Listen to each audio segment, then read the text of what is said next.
Now, today, we are going to learn something called above the line and below the line communication. By the way, these two terms, above the line and below the line, are commonly used in advertising.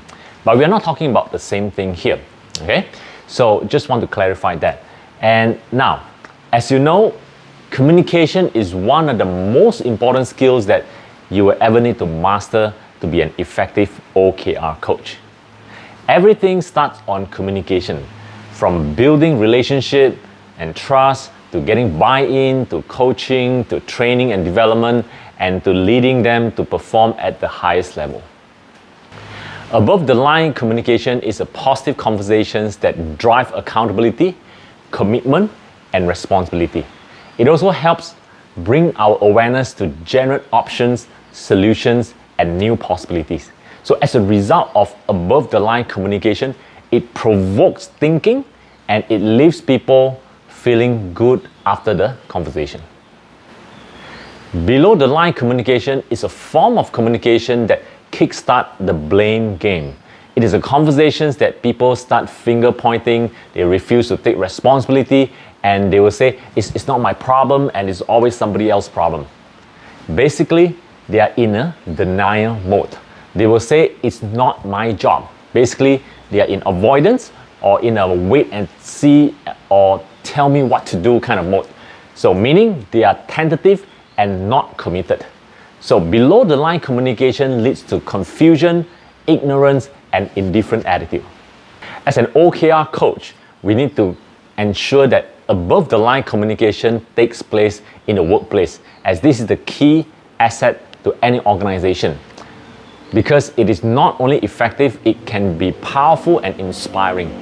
This kind of communication is not really important in weekly meetings or performance conversations, but it is also important to encourage employees to work more cohesively and be more focused at work to achieve their key results. Above the line communication can help to lay a foundation of a happier and productive workplace, translating to better teamwork and performance. What's more, above the line communication can limit conflict or at least reduce the effects of conflicts by helping all parties involved in communicate more effectively. Above the line communication in the workplace enables both managers and employees to build teams in a positive and purposeful manner. When everyone on a team is able to communicate in a positive way, they are able to build trust with each other, increasing the productivity and stability along the way. Above the line communication in the workplace enables both managers and employees to build teams in a positive and purposeful manner.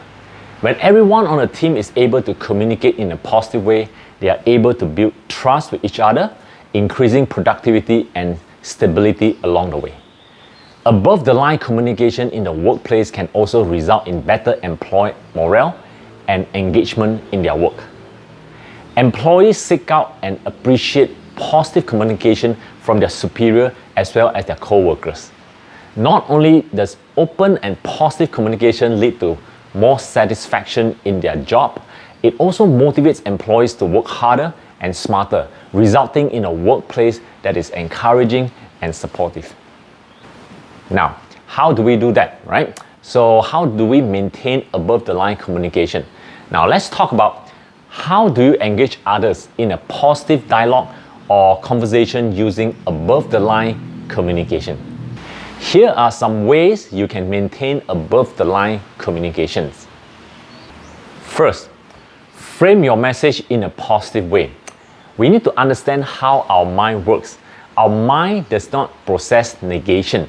If you say, please stop coming late at work every day, then our mind will pop up an image about coming in late. So instead of saying, don't come late, you can say, please make sure you are here on time every day. So this is a positive way of framing your message. The first message sounds scolding.